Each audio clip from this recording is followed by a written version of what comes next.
Mike Benz, welcome to the show. Thank you so much for being here. Thanks for having me, Kim. Okay, so first of all, with censorship, I think we're more aware of it now than we'd been in the past. It kind of snuck up on us, I feel like. And then suddenly, when would you say people really started to notice it? Would you say it was after Trump was elected, or would you say it was during COVID?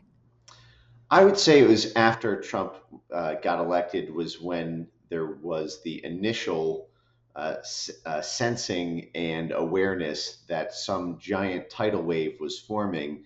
And I think a lot of people who were on the mainstream only sort of just started to see it crash around the fringe elements and thought maybe this growing monster would not grow so big that it would crash down around them. And then I think when COVID happened and people who were not political, people who were not particularly controversial, but were frankly just normal centrist common sense folk started getting wiped out, not just their social medias, but when you lose your YouTube account and your Facebook account, you lose your baby photos and your wedding photos. Yeah. And you can't market your flower shop. So everyday people started to have their livelihoods hit by it. I think that's really when awareness started to accelerate. Yeah, I feel like after Trump was elected, that's when they started to really talk about, oh, there's these bad forces online that are trying to get us, right? And they're meddling. There was the Russian bots that they were talking about. Oh, they basically somehow elected Trump. That these Exactly right. advertisements that were running on Facebook. You did some research into that. What did you find about these Russian bots? I mean, they went on that narrative for a long time. That was, I think, their first big. It's They the did. Russian bots, right? The CIA did actually. This is 2 weeks before Trump was inaugurated on the January 6th, 2017 was when the CIA first published a 15-page memo saying that Russia had stole the 2016 election by interfering on social media, and they made these sort of vague head fakes around the possibility of bots and trolls. And then that basically gave the lead for the government to pump basically NGOs and censorship mercenary firms full of tens of millions of dollars to find these dastardly bots wherever they may be. The whole thing was a scam from top to bottom. The Justice Department brought a series of criminal cases against the so-called, Internet Research Agency in Russia. And then when two of the defendants actually responded, they're in Russia. They didn't need to respond to this. The U.S. had no jurisdiction. But two of the defendants did anyway, and they got to discovery. And the Justice Department dropped the case because they said if we have to tell you how we know you're Russian bots, it will undermine national security. And then it, and then it turned out that the firm that actually co-wrote the Senate Intelligence Committee report on Russian bots and trolls and their influence on the 2016 election got busted just 6 months later by Facebook and the New York Times and the Washington Post for running what they called an elaborate false flag operation to create fake Russian bots. That is, they used a VPN to purchase 23,000 fake Russian bot accounts, mass subscribed them to Senate candidate Roy Moore, the MAGA populist Republican running in the special election runoff for the Senate in November 2017. And it turns out the same firm that wrote for the Senate, that was tapped as the subject matter expert to explain the presence of Russian bots in the 2016 election, was busted and kicked off Facebook for creating Russian bots in the 2017 Senate election. So the whole thing was a scam, and they abandoned it by about late 2019. And that's when they transitioned into a simple democracy predicate. It started with this Russiagate and this national security and stopping foreign interference. But when Russiagate died, when Bob Mueller collapsed on the stand, it all transitioned to domestically. All that architecture by simply saying, well, you know what? This information is not just a threat when it comes from the Russians. It's a threat to democracy itself. And then boom, just like that, you have all the federal agencies and intelligence services that were working on Russiagate, the CIA, the FBI, DHS, DOD, State Department, all of them descended on domestic speech. Did they not have this infrastructure prior to this Russian bot idea?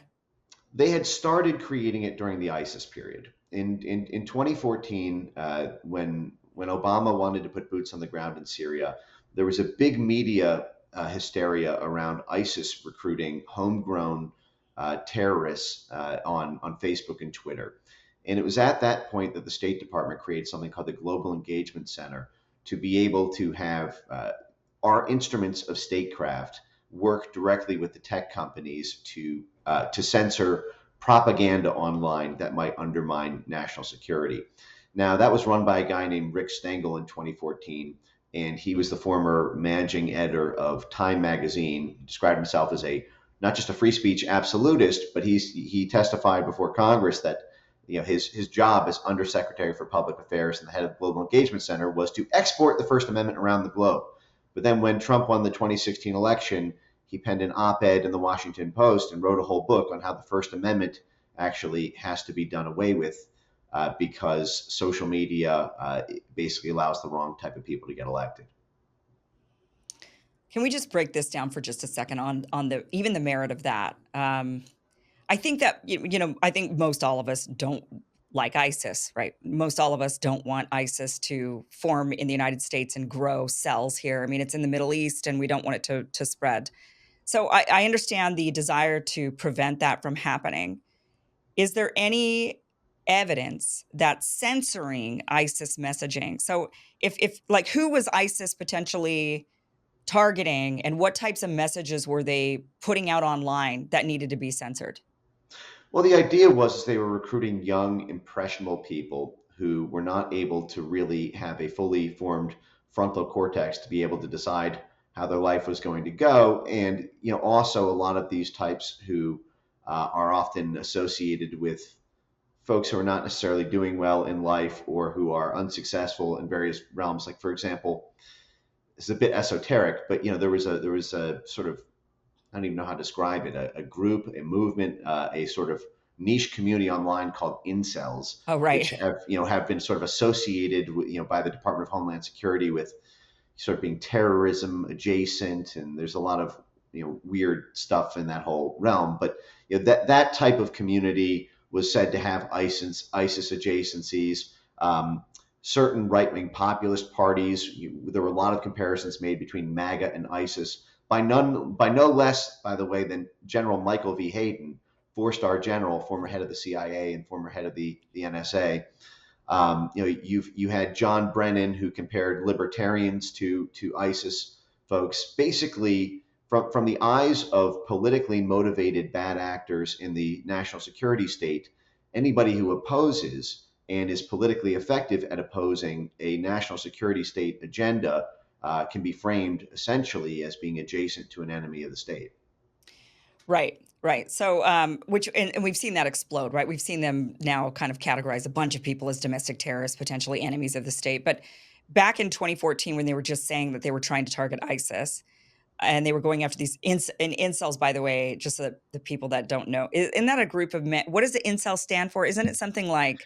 I think it's involuntary celibate. And Right. what the FBI would do to some of these people who were getting recruited by by FBI dangle bait. What they would do is they would infiltrate these hashtags. The FBI would, and the DHS would, and they would basically catfish people. And some of these, there's a great book called Terror Factory, which goes over some of the shocking sort of civil liberties abuses during this time. But you had the FBI create basically a fake profile of a young girl and dangle in front of young guys the idea that if you sign up with ISIS, we'll get married and we'll be happy and we'll move to Syria. And you have these kids sitting around with who are not don't have great prospects in life, or who feel depressed or dejected, and that may just be a temporary state, by the way, but in that state they're taken advantage of and then sentenced to 30 years in prison.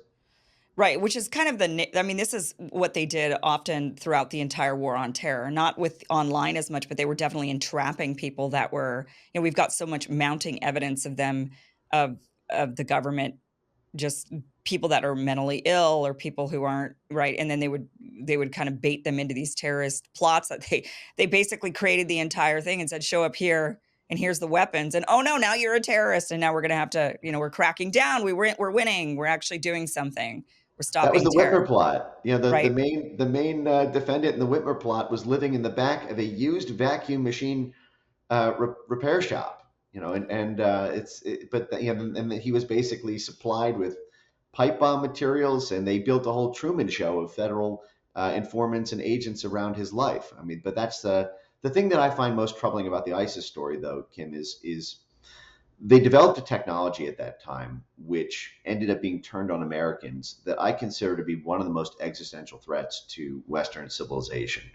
I refer to them as weapons of mass deletion. It's basically artificial intelligence censorship capacities to be able to scan and ban tens of thousands, tens of millions of words, phrases, narratives at one time. It was a technique initially developed by DARPA to take on ISIS. So there's something called natural language processing, which basically is a way of topographically mapping a narrative or a community online so that a machine learning data fed model can basically take, whether that's people talking about the COVID vaccine, whether that's people talking about mail-in ballots, people talking about climate or immigration or abortion.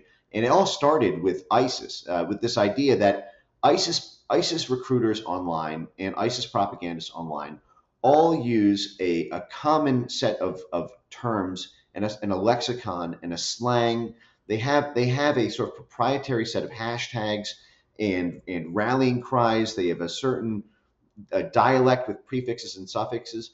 And if we can create a model that basically can determine how likely this thing is to be ISIS dialect, then we can map all of Twitter, all of Facebook, and all of YouTube, because YouTube uses, in 2009, they switched to this closed captioning. So all your words that you say on the internet get transcribed through the back end in this speech to text transliteration. And so every single platform, YouTube, TikTok, Twitter, Facebook, could be monitored for a sort of real-time heat map of who the major influencers are, how messages are spreading from one to the other, how they spread from platform to platform. And you can even use these tools like CrowdTangle to be able to show chronologically how a narrative developed by who was the first person to espouse this. And this basically grants a godlike power to be able to turn up or turn down the volume nodes on any community, any narrative, or any political movement around the world. And this was initially done, to stop ISIS, but then it became politically useful in so many ways. It was turned on the 2020 election. It was turned on COVID, and it's used by our State Department and our intelligence services to effectively rig every election around the world now by being able to work with their Facebook and YouTube and formerly Twitter liaisons to be able to make sure that every election has the State Department's thumb on it to turn down the volume of any opposition group that we don't want rising to power. So it's a very scary tool, and it was born out of that ISIS era. So how does that tool work? So at the government, are they able to go on to a website and then use this tool to scan the website? Or is this something that they have to work directly with the companies, the tech companies, and say, you run the software on your site for us, and then, these are the keywords that we're looking for? Like, who runs it? Yeah, so these are third-party developers who created this with government funding at the outset from 2014 to 2016. Then it became a massive multi-billion-dollar industry to the field of sort of AI, automated, machine learning, natural language processing, content moderation tools.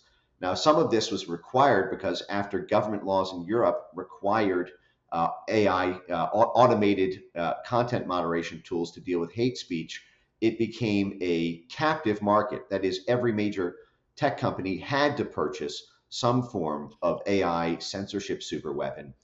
And then the intelligence services and our federal government agencies basically pressured them to turn it against various domestic causes. As I mentioned, the 2020 election and the COVID-19 pandemic are by far the two biggest cases of this. For example, there's a group called the Election Integrity Partnership, which was the domestic disinformation flagger of DHS. They were formerly partnered with the Department of Homeland Security in order to censor anybody who opposed mail-in ballots 7 months before the 2020 election happened. And they were able to classify 22 million tweets in that period as misinformation. You can't do that manually. That's all done through these confidence intervals with how likely your or my speech is to hit a tripwire that we are undermining public faith and confidence in in a narrative the government wants to preserve. And what's scarier than that is they've moved into this thing called malinformation, which is a larger subset than mis or disinformation. The idea of misinformation is you're wrong, but you didn't know it. Disinformation is you were wrong and you knew it, so it was sort of bad faith. And then malinformation is you are factually correct, but your framing is misleading. So if you cite government data to oppose a government policy, you are committing malinformation, and a whole cottage industry has cropped up. It's hard for me to even describe at one go how huge this industry is, because there are dozens, and at one time there were hundreds in competition of censorship mercenary firms, all competing for huge pools of government and donor dollars to be able to create basically the ultimate AI censorship Death Star weapon. And part of this involves mapping out specific claims. So what they did with COVID, for example, is they took 66, this group called the Virality Project, which was also partnered with DHS, took 66 distinct claims about COVID, everything from COVID origins to conspiracy theories about Tony Fauci to ideas that the vaccine might not have high efficacy, to the inefficacy of lockdowns or mandates. And they took these component claims and then made machine readable scan and ban AI censorship scripts for the tech companies to be able to basically load into their own algorithms to be able to censor this at scale. So this is the sort of thing that if North Korea was doing this, the U.S. Treasury would pass sanctions on them, and we now live in this world.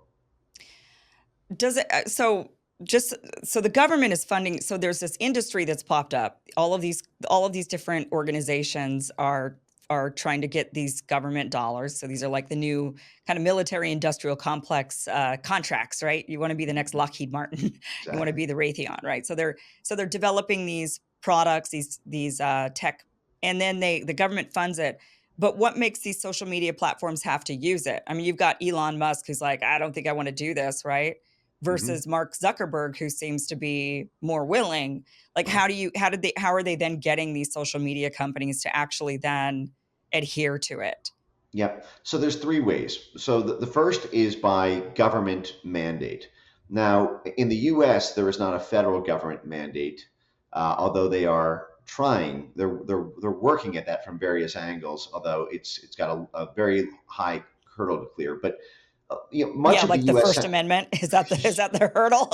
Well, but the Missouri v. Biden Supreme Court case, in the appellate court oral argument, the Biden administration made the case that the classical interpretation of the First Amendment should no longer hold because of how social media has changed the game. So they are working to, shall we say, fortify the First Amendment in order to allow this government censorship operation to carry on. But the U.S. censorship story after the 2016 election really started across the ocean in Europe. I've mentioned several times here the role of the State Department, which is our diplomacy arm, and which is basically the older cousin of our intelligence services. The CIA is basically just the underside of the State Department, and the State Department and the Pentagon are closely linked at all levels through the interagency. And so you had these State Department officials in November 2016 who were all expecting promotions when Hillary Clinton, the former Secretary of State, was supposed to win the presidential election. And then the 20-1 underdog, Donald Trump, wins. And instead of them getting promotions to the National Security Council, they all get unceremoniously fired. And and at that point, they embarked on what I sort of refer to as the Dirty Diplomats Roadshow. These folks, instead of going quietly back into the private sector or academia to do sort of organic political or theoretical work, They all moved into a sort of lobbying role to lobby their partners in Europe to pass censorship laws that would boomerang back on Americans in order to evade the First Amendment. And it's really kind of an incredible story how this all worked. You see, the State Department under Obama had already done this European roadshow for sanctions after the 2014 Crimea annexation. So they had all these connections with European regulators. They had already just recently twisted their arm to get them to spite their own economies in order to do favors for instruments of U.S. statecraft. And then they did this roadshow again in 2017, and it ended up culminating in a German law called NetzDG, which assigned a $54 million penalty for every instance of hate speech left up on Twitter or Facebook or YouTube for more than 48 hours. And the safe harbor provision for that was if these companies had an AI, censorship weapon to be able to sort of catch this and to be able to catch that speech and kill it before it ever went viral. And so every social media company at that point was forced to adopt some form of AI censorship software in order to preserve their German markets. This just happened again. I call that transatlantic flank attack 1.0 with the U.S. State Department and the Europeans flanking U.S. tech companies. But then they just did it again last year with something called the EU Digital Services Act, which is the new EU censorship law, which is probably the number one existential threat to Elon Musk and X, not just this year, but for the entire decade to come, because that adds on top of hate speech a disinformation component, where if they do not get rid of disinformation that the EU says flags to them or says is a category disinformation, they either have to forfeit 6% of their global annual revenue, or they can't operate in Europe. And Europe is a bigger market than the US. There's 450 million people in the EU versus only 300 million some here.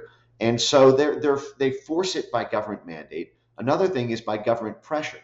That same group that I mentioned, the Election Integrity Partnership in the 2020 election, was on tape bragging. And I clipped this all in my foundation's reports. It's been played in front of Congress and entered into evidence in multiple lawsuits. But the head of the Election Integrity Partnership bragged that they used threats of government pressure against Mark Zuckerberg to get them to adopt censorship policies they would not have done without. And those censorship policies were policed by these AI censorship weapons. And then the third weapon they use is basically black PR, crisis PR.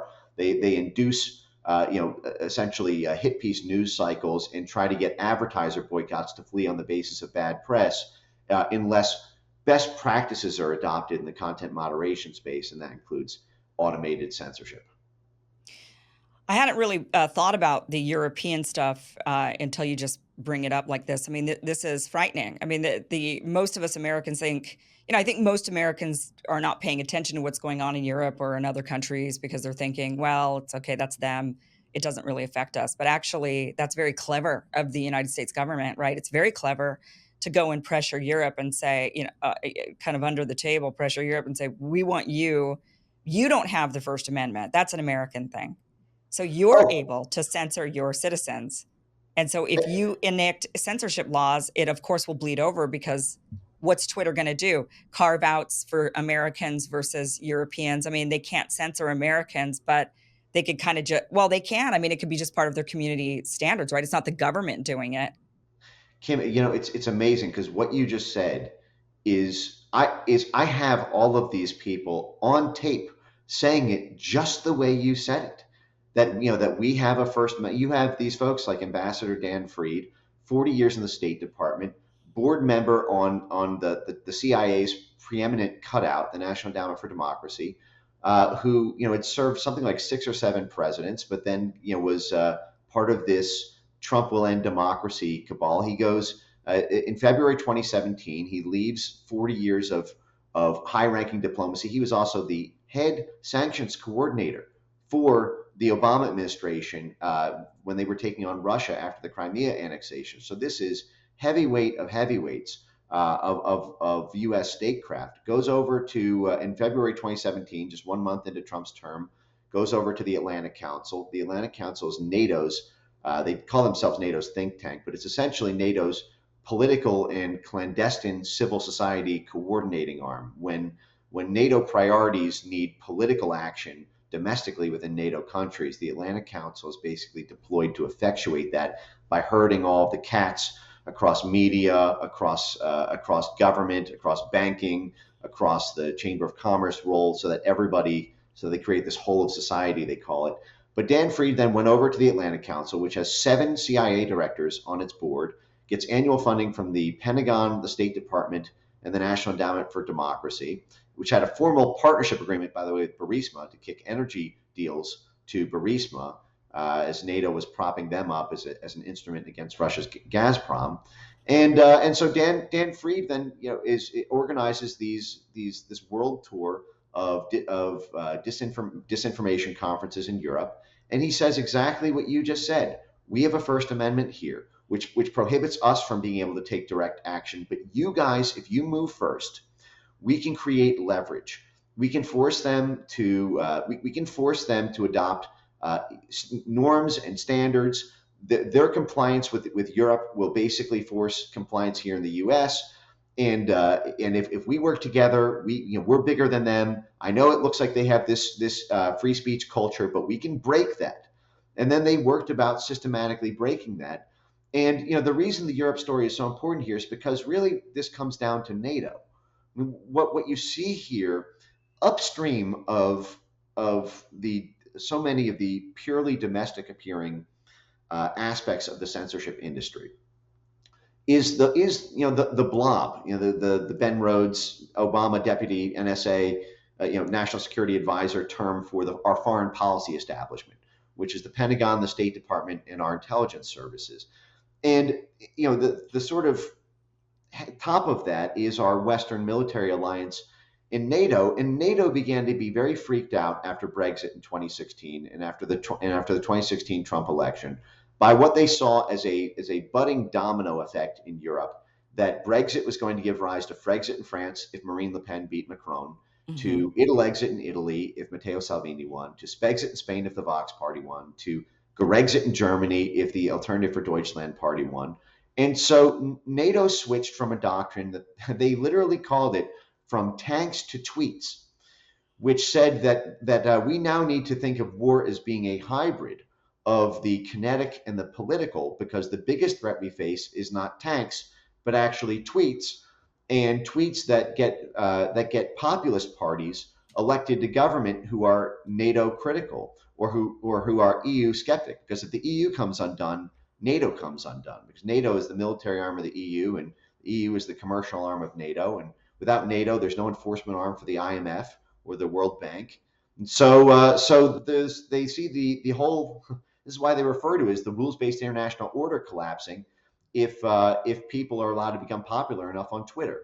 And so that's how you that's a lot of where this Europe story comes in and how it affects us in the U.S., because we are the top of NATO, and our whole lieutenant class is in Europe, and so NATO fixated on this transatlantic censorship operation that we still live under today.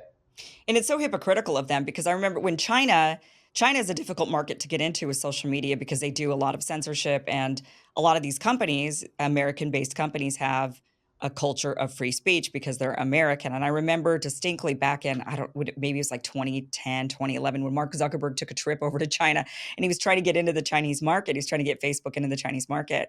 And he was trying to kind of wiggle in there, but there was odds there, because China was saying, unless you're going to censor, you're not allowed to be here. We want to control what our population sees. And that was obviously, well, now today, maybe not as obvious, but back then, for Americans, that was like, well, no, we are free speech focused. We will not have platforms that censor people. How dare they even ask? And that was like a big controversy. And now they're doing the very thing that China does, and they're saying, and they're championing it now. And so because it's the narrative they want. It's the narrative that for the West, that the West wants to propagate, rather than what the Chinese want. And they're just doing the exact same thing. I mean, they've just inched their way into that.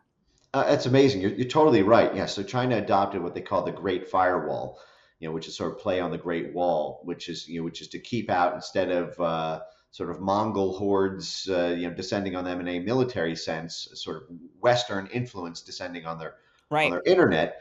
And the US adopted a policy of free speech diplomacy. Now, part of this suits US interests because we're able to then foment color revolutions and back dissident groups, even if state run media opposes them. They're able to build a sufficient microphone to get a critical node so that they can overthrow their governments if the State Department wants them to. That's basically how the Arab Spring happened, toppling every Middle East, North African adversary government of the Obama administration from Tunisia into Egypt, with a very large helping hand from our State Department.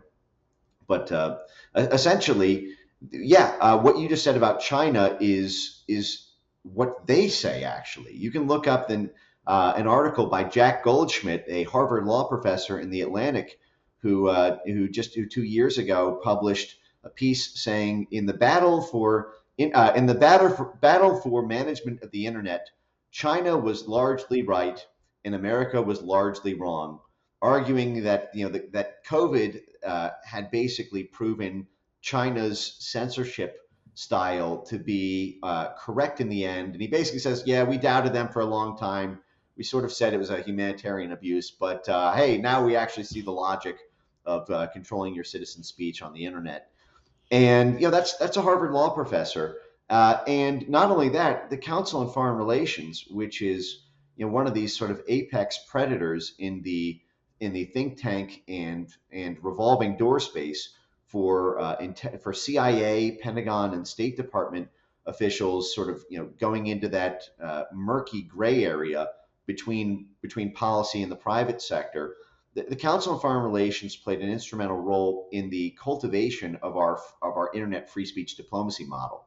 In the 1990s, they were at the tip of the spear, calling on the Pentagon and State Department and CIA to champion free speech diplomacy and to champion free speech software.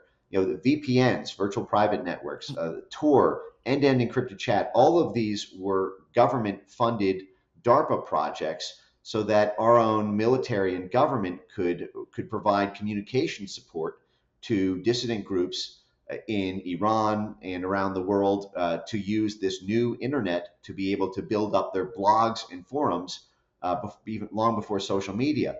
And the Council on Foreign Relations, just 2 years ago, in 2021, they published a comprehensive white paper calling for an end of their 20-year advocacy for free speech, effective absolutism on the internet, arguing that it was no longer as effective abroad as other countries had closed off their internets in many respects. Because it's not just China now. Russia has done something functionally similar. The EU is trying to do something similar, actually, with this Digital Markets Act and Digital Services Act. It's as people are catching on to these influence projection mechanisms, there's an evolutionary arms race. So they're saying it's no longer effective abroad, and it's basically undermining the foreign policy establishment domestically, because free speech on the internet allows domestic populist parties who care more about the homeland than about the empire. So we're losing money and jurisdiction to manage the empire. So they're saying exactly what you just said. Right. Yeah. It's this is where it gets a little bit of kind of like a conundrum here, because on one hand, we see the meddling that we've been able to do, that our government's been able to do in other countries using this free speech, right? Like you mentioned, the Arab Spring that was spread all throughout social media. Obviously, there was a feeling there already in the people, right? I mean, it doesn't just come from nowhere. It's not like kind of what they tried to claim during the Russia Gate, when they're saying, oh, these Russian bots completely somehow spread a mind virus and we all suddenly voted for Trump. I mean, it's like they acted like they could control our minds. And really the sentiment, even if there were a bunch of Russian bots, which they never were able to prove, right? But even if there were a bunch, I mean, you can't just implant a notion in somebody's head. They already have to have that notion and that feeling. And then maybe you could feed it, but it's still there. It has to start from something. So the sentiments around the world when we talk, or maybe they don't, or maybe they don't start from something. Well, I only made that face because there is another side of this that is distinct about U.S. statecraft versus the Russia situation, which is that this is also accompanied by huge amounts of money that often has an impact on, shall we say, the ideology the for example, in Serbia, when we were pumping up the Otpor revolution to regime change Milosevic, we provided $77 million to Okay. those political dissidents. So sometimes they don't Got it. necessarily. You are right that there has to be the ember of a flame, and that it's not all sort of puppeteering by U.S. statecraft, but there's a surround sound that we create when we do these operations, where in addition to the free speech diplomacy and making sure that there's free and independent media, we also have the State Department, the National Endowment for Democracy, and USAID provide tens of millions of dollars in funding so that, and this goes a long way in low GDP countries, people start to join these movements in part because that's where the money is in the local Hmm. area. And it's just the best job you can get to work for one of these NGOs or political organizations who are fed by U.S. taxpayer dollars. But I do agree that your point stands. I didn't mean to make that Well, face. I think that where I'm really going with this is that many of us know that the internet and free speech is used to incite color revolutions. It's a very powerful tool. So there maybe is a legitimate fear of, if we have free speech here, then of course, the government could be afraid of just us and our feelings domestically and our like disdain for the current government the way that it is. That's natural. But then also that thinking of, well, if we can do this all around the world, then somebody else could do this to us, and we have to protect our citizens, which is exactly what China was thinking, which is what the EU is now thinking, which is what Russia's thinking, right? So then the United States joins in on that. And I guess my question is there merit to that? But you're bringing up a good point that it's not just the free speech that caused those color revolutions. You have to do more, like create groups and fund those groups. So it's just like, had it just been the free speech aspect for the Arab Spring, for example, would that have happened if it was just people on the internet talking about how they're upset with their government or their way of life or whatever it is, right? Like, Right. what is the tipping point that goes from it's just people organically creating their own revolution of sorts because they genuinely are upset with their government and it's very organic? What's the tipping point between that and then or like infiltration and influence from Right. outsiders? Yeah. At what point does that influence become dispositive to the point where it becomes a policy concern for the internal country? Yeah, but you posed a question about uh, the fine line between stopping hostile foreign influence on internal affairs and the, the fact that there may be some legitimacy to that, and the domestic censorship architecture monstrosity that we laid out earlier, and how to sort of thread that needle in terms of policy. And to me, we have not yet actually had to struggle with that question, because the fact is the RussiaGate case was completely busted from the start. And we have not yet had a situation where another country has approximated what we do abroad. And I'm not fully convinced that we will, because our modality of statecraft is highly unique in that respect.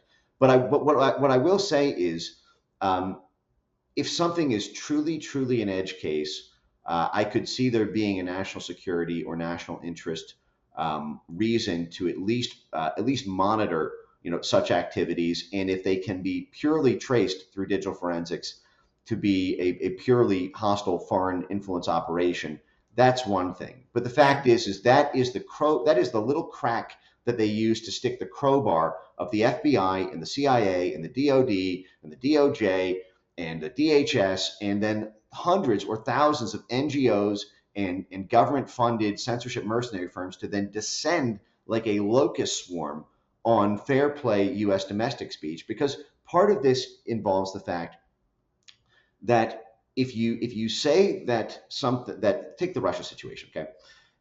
The reason that our permanent blob structure, our foreign policy establishment in DC went after Trump in the US and threatened to go after Bernie Sanders in 2016, and went after Jeremy Corbyn as a left-wing Labour Party leader in the UK, were because of their policies on Russia and the Russia-Ukraine story, and on NATO.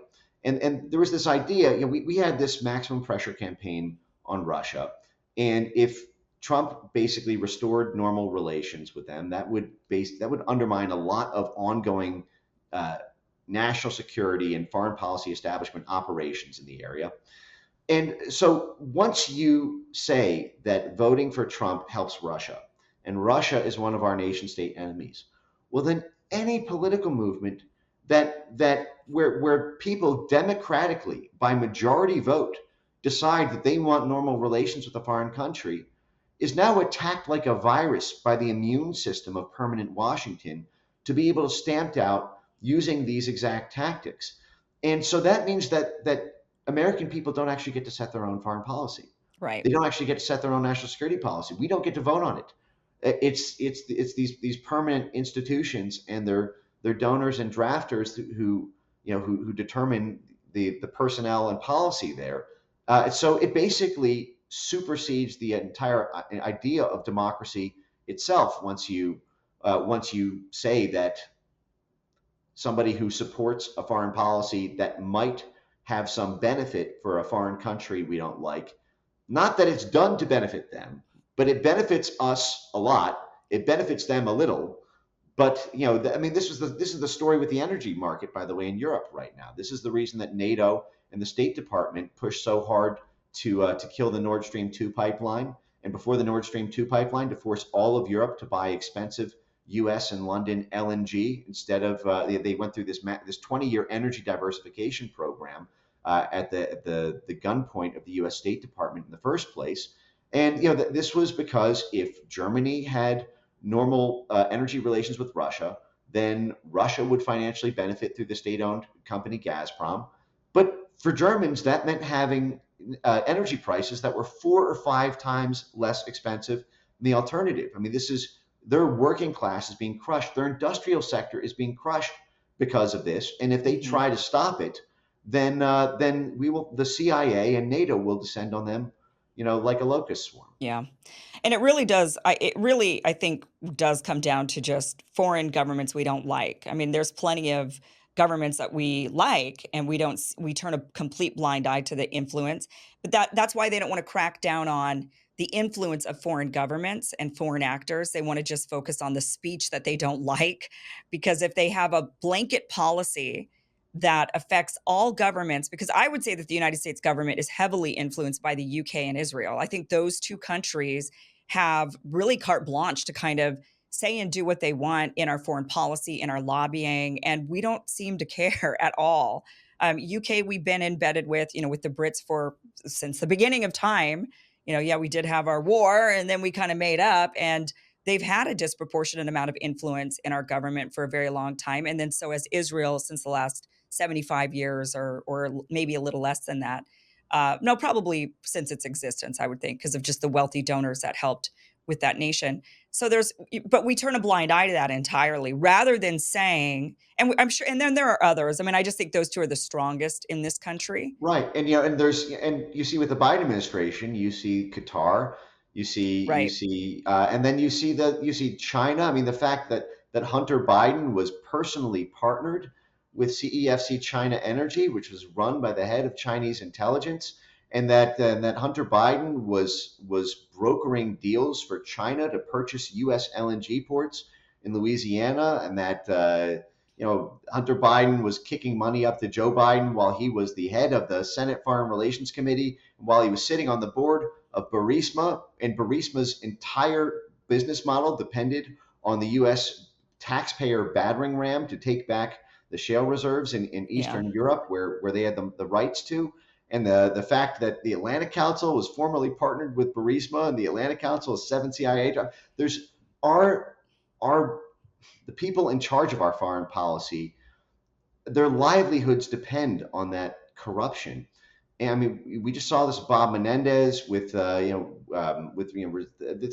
is a really a tale as old as time. The issue is that the First Amendment has withstood the vicissitudes of 2.5 centuries of vibrations around foreign policy and internal affairs. And now it seems like after the 2016 election, a critical vertebrae in the spine of our political support for that has been broken. And that's why this upcoming Supreme Court case, the Missouri v. Biden case, is, I think, one of the most important cases in a century. Yeah. Right. The government needs to tackle itself first and foremost, right? Like get your own house in order with the influence. Business, I totally agree that when it comes to influence in our business sector, which then our business sector influences our government, China has a massive, massive hold on the business sector. All these businesses they're in business with China. They want to keep those relations healthy and happy because they want to continue making a lot of money. And so then they have that pressure, and then those companies then pressure our government. So we have all of these foreign influences already that are very much in control of a lot of our policy. And instead, the government wants to tackle free speech because they want to make sure that like right now, Ukraine has a big influence over our policies, right? And so they want to make sure, okay, Ukraine's okay, but not Russia. So we got these double standards going on here, right? So they won't instead have policies and focus on the root cause of the issues.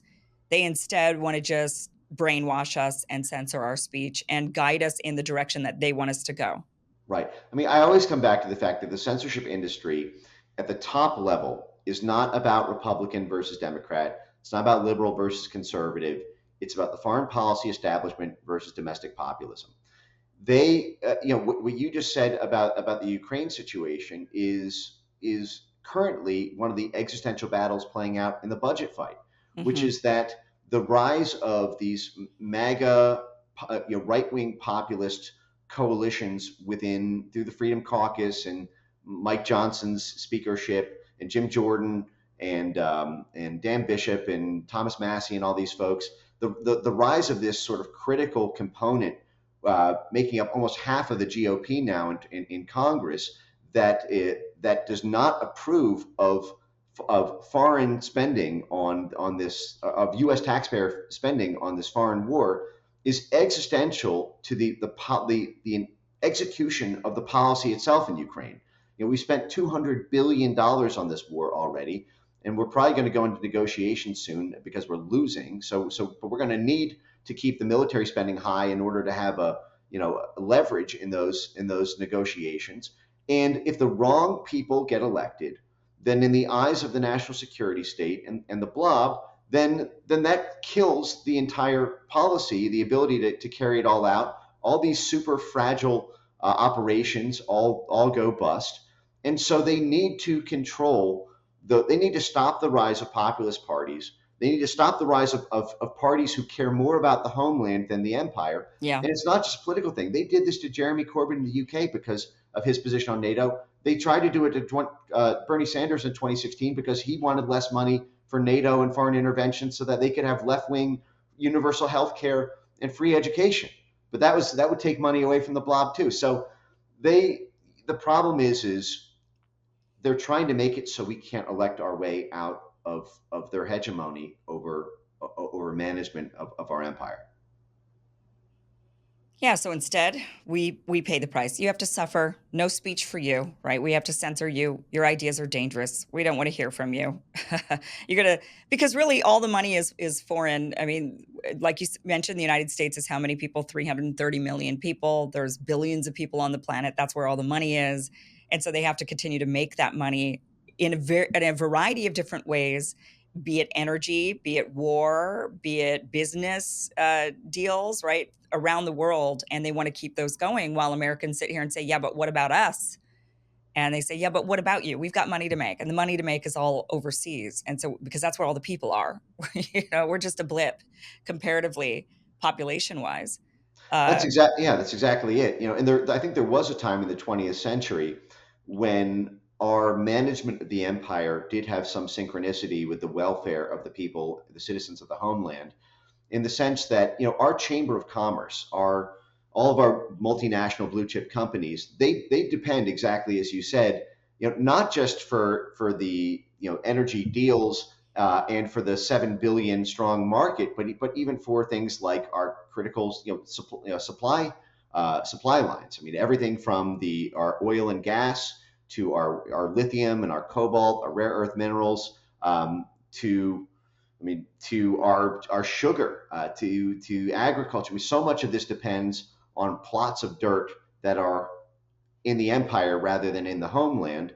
And the issue is you do need, it is a mean a mean old world out there, and you do need a powerful statecraft mechanism in order to protect U.S. commercial interests internationally. And when we set up the CIA in 1947, George Kennan, the architect of that, published a memo in 1948 called the Inauguration of Organized Political Warfare, calling for a Department of Dirty Tricks to be able to essentially overthrow governments whenever we needed to have that sort of ready-made capacity. And that is often invoked when there are governments that threaten a critical mass of U.S. business interests there. The banana wars are sort of a classic example of this in the late 1800s, early 1900s, when we were setting up little puppet governments in Latin America that were basically run by U.S. companies like United Fruit. That's where the Banana Republic term comes from. And then we put that strategy on steroids in the 20th century after the creation of the CIA and the Cold War doctrine gave us this sort of carte blanche. But the issue is I'm not sure I have a problem with that when it's done around the globe. But the fact is now they've turned it inward. Now they're doing it to us, so they can't make the argument that this benefits the citizens of the homeland.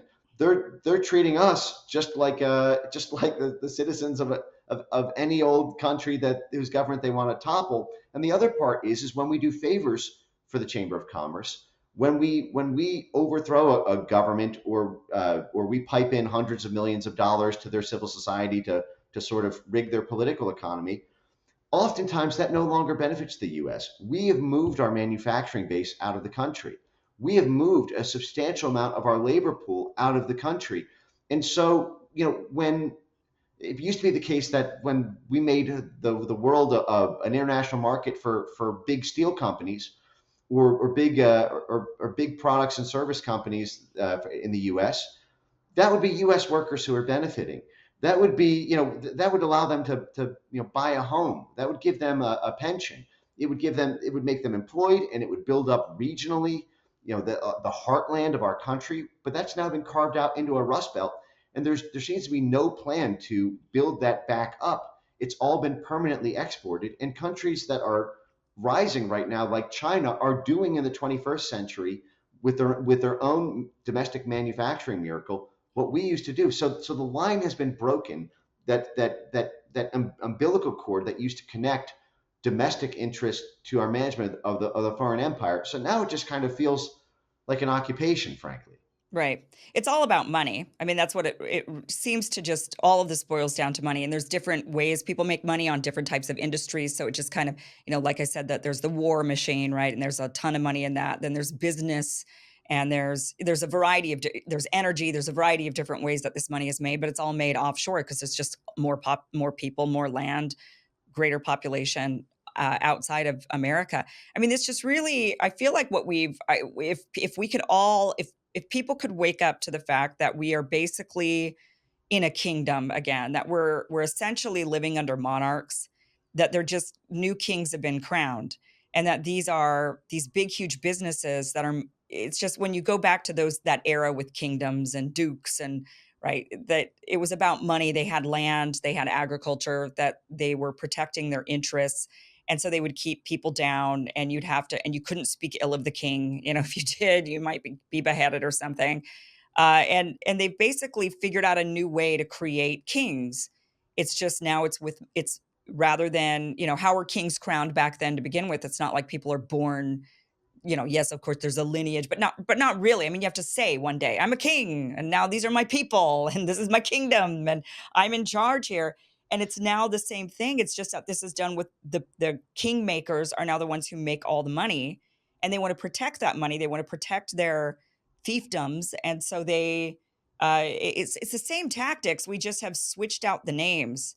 Well, Kim, it's so funny you say that because just a few weeks ago it came out that Larry Fink, the head of BlackRock, made a statement on TV that markets prefer autocracies to democracies, because it's they're more stable. Right. It's just it's basically saying markets prefer monarchies Right. to and this is the head of BlackRock, who is got $10 trillion of assets under management and has a plurality control over basically every chamber of commerce company. So he's basically a one-man chamber of commerce who is saying the chamber of commerce prefers the monarchy that you just described. Well, right, and you couldn't speak ill of the king for a reason. They're trying to keep that control, keep people from rising up and toppling the monarchy, and they're doing the same exact tactics today. I think if when we read those history book stories,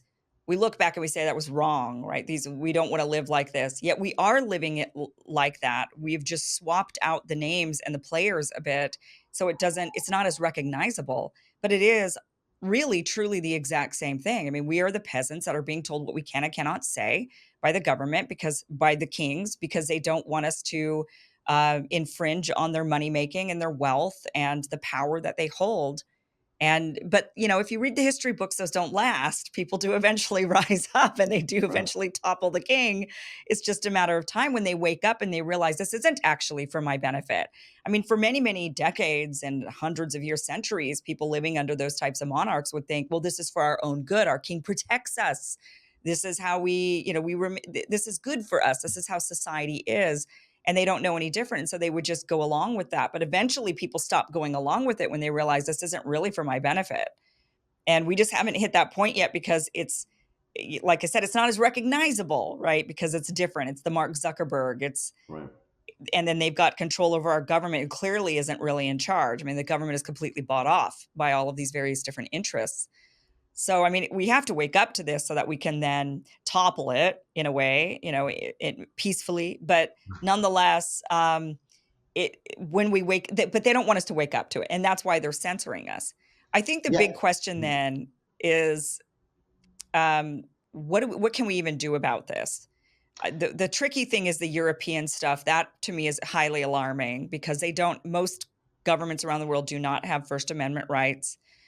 All of these tech companies want to be global. I mean, the thing I would do, but then it would be like socialism, I suppose, or it'd be like communism, I suppose, is I would be like, you can't, if you want to be an American company, then you got to be an American company. And you got to be doing business in America, benefiting Americans, manufacturing in America. And I think that's kind of the America first attitude, has been bring everything back, bring Right. everything home, Yeah. stop selling off our land to China or Chinese companies, our single family homes to Chinese companies, stop like allowing our foreign policy to be controlled by other countries, like so bring it all home. But when you really start to get into that idea of bringing it all home, which is interestingly mostly talked about by people on the right, people who voted Republican their whole lives. But when you start talking that way, it's almost like nationalism. Yeah. It's like nationalizing resources. And Right. then you start getting into almost socialism or communism with Right. those ideas. Right. So it's tricky. No, it is. It definitely is. I mean, in terms of what to do about it, to use the monarchy example, probably the most subversive character in the king's court is the jester, and the power of humor and staying light and staying chatty on these things cannot be understated. I mean, I can't tell you how many NATO white papers I've read on the need to stop the rise of subversive humor online, because that is used to sort of evade, for the virus to slip through the cell membranes, organic defenses. It's one of the reasons that sites like the Babylon Bee were targeted.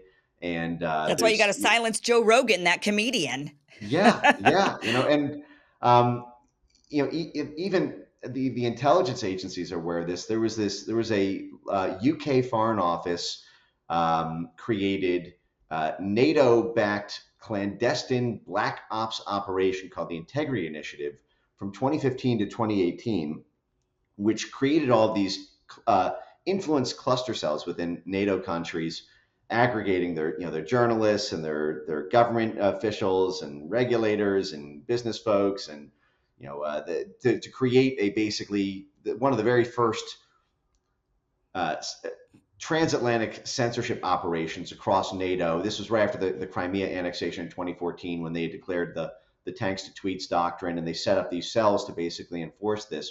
And when cluster cell members were recruited into this, by the way, these documents are all online, or you can just search my Twitter handle at Mike Ben Cyber and just put in Integrity Initiative, and you'll see all these documents. They're incredible. And they one of the in the introductory materials that they handed out to people, and by the way, they told people to be helpfully uninformative about the sources of funding for this and make sure people are tightly vetted before they're recruited into these intercluster cells. But then, the actual basically syllabus document that they're given day one has a whole compendium on why NATO is losing the meme war, and the use of humor online by these populist groups, and the need to sort of police that, and then also sort of try to simulate what they're doing. Then they created NAFO, this sort of play on kind of like a Pepe army. But the fact is the best thing anybody can do is just talk about this, with their family, their friends, and don't underestimate the snowball effect of one small voice talking to one small voice. Oftentimes, it's not until it's in the air and on tip of everybody's tongue that opportunities arise that you can't even anticipate beforehand. The fact that Elon Musk bought X, was a Deus ex machina. You can't you can't predict something like that happening. But you can be in ready position. When the Disinformation Governance Board disaster happened for the censorship industry in April 2022, fortunately, if the work had not been done to around the extent and expanse of the censorship industry before that, to be able to sort of take advantage of that, to be able to educate people about how much deeper things went, we would not have had the rolling congressional investigations that we've had from House Oversight, Weaponization, and the House Homeland Security Committee. You've had multiple lawsuits that have been brought because of this. Much of my work has been built on other people educating me through one small voice type thing online, and that's allowed me as a speaker and a publisher to be able to publish a lot of the reports that form the foundation of the Missouri v. Biden Supreme Court case and the America First legal case, these multiple congressional investigations and the Twitter files. So it all starts with opening your mouth and being a little bit more chatty and talkative than you should, and trying to stay light and funny. Sorry, while you're at it. Kind of the opposite of what they want us to do. They want to censor us, and the answer is to talk more. Don't be silenced, talk more. And it does work because, like the Ministry of Misinformation, when they tried to install that didn't work. People rose up and said, wait a minute, we don't want that. We know about this. We don't like this. You're going to shut that down right away. And of course, then they get sneaky, and then we have to keep our eyes open and look for their little sneaky ways that they try to do these types of things, like go around to the Europeans and say, well, you do it. If you do it, then it'll happen because we share all the same tech. Mike, very interesting and alarming. And this is one of, I think, the biggest fights of our time is censorship. This is how we stay free. It comes down to being able to continue our free speech, being able to continue talking. That is the foundation for freedom, which interestingly is the name of your organization, Foundation for Freedom Online. What can people do to help? Like, is there anything that people can do besides, you've said keep talking. Is there anything people could do for your foundation or? Well, what I would say is, I'm highly active on X/Twitter. My handle's at Mike Ben Cyber. I publish about these issues every day. I make short form, long form, medium form video, 5-6 times a week. I'm constantly publishing the sort of source documents and receipts and clips that are all highly shareable in order to persuade friends and family about what we're up against and what can be done. But this censorship industry was started by a whole of society mobilization from the blob to stop everyday average Americans. As I see it, the task now is to create and consolidate a whole of society force for freedom, one that ties together our allies in government, our allies in the private sector, our allies in the civil society, the NGOs and foundations and nonprofits, and our allies in the news media space to create this whole of society effort to protect us against the whole of society effort to persecute us. Yeah, I'm a big free speech absolutist. So I even ideas I completely find abhorrent. I think they should be able to be said for when I like to know what, okay, then I'd avoid that person or, I'd rather know than not know what people really think.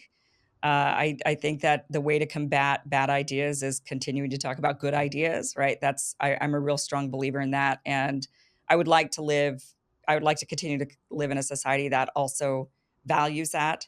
But it seems increasingly like people are valuing it less and less. They would rather shun ideas, and that's one of the problems is that the people are often on board with what the government's wanting to do because they don't like certain things that are being said, and they want to silence those opinions. They want to silence those opposition to a variety of things, thinking that it's dangerous or that it's wrong or that it's hateful or whatever their reasoning is for wanting to silence people. And I say we have to hear it all in order to have the discussions and to talk.